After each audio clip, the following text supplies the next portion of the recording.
আজকে আমাদের 30 number 29 number করা হয়েছে না? আমাদের কত নাম্বার পর্যন্ত করা হয়েছে?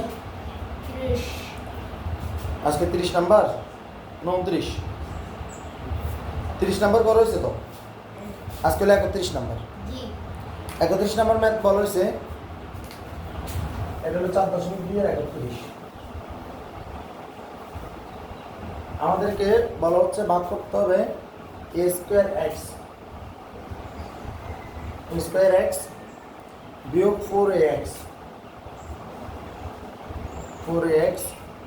Plus 3ax square.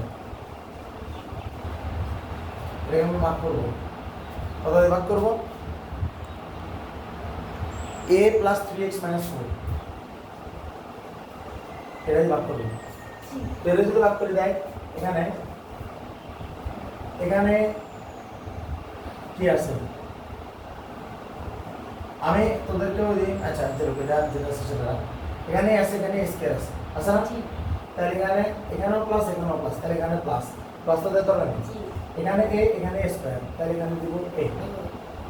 আর এখানে a গুণলে স্কয়ার আছে, কিন্তু এখানে x নাই, কিন্তু এখানে একটা x আছে, এখানে একটা x দিব। দিলাম না? তাহলে আমাদের a স্কয়ার x মিলে গেছে না? তাহলে এটা যদি x এর সাথে গুণ হয় a স্কয়ার আর x এর সাথে গুণ হলে কত? x। এবার এখানে দেখি, এখানে আছে প্লাস, এখানেও প্লাস, ax টা আছে 3x এর সাথে গুণ। এটা কোন জায়গায় পাওয়া যাবে? এটা পাওয়া যাবে এখানে, কারণ এই যে প্লাস এখানে প্লাস, তাহলে প্লাস এর পাশে প্লাস 3 এর সাথে গুণ হবে, তাহলে 3a। x এটা x এর সাথে গুণ হলে কত হবে? x square. এখানে আছে মাইনাস, এখানে প্লাস, তাহলে প্লাস মাইনাস মাইনাস 4টা a আর x এর সাথে গুণ হলে কত? 4ax। অবশ্যই তাহলে আমাদের কাছে কি হলো? মাইনাস দিয়ে গুণ করা। মাইনাস দিয়ে গুণ করলে এ প্লাস এটা হয়ে যাবে মাইনাস, মাইনাস হয়ে যাবে প্লাস, আর প্লাস হয়ে যাবে মাইনাস। আলটিমেটলি পুরোটা কি হবে? কাটা কেটে যাবে। সুতরাং আমরা এখানে শেষ। আশা করি আমরা বুঝতে পারছি। ওকে, আবার বলতেছি, এখানে আছে স্কয়ার x, এখানে প্লাস, এখানে প্লাস, তাহলে এখানে আমাদের প্লাস দিতে হবে, এখানে তো আনতে হবে। তাহলে a স্কয়ার কেন করে এখানে দিতে হবে?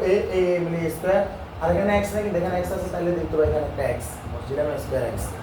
তারপর ax এটা প্লাস 3x এর সাথে গুণ হবে, তাহলে প্লাস এর প্লাস এর প্লাস, এখানে এটাকে মাইনাস, তাহলে প্লাস এর পাশে যাবে, তাহলে এটা হলো প্লাস, তাহলে এটা প্লাস।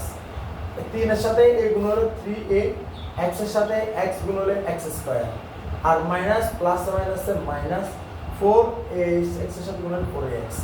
বুঝা গেছে? ওকে, এটা হলো 31 নাম্বার।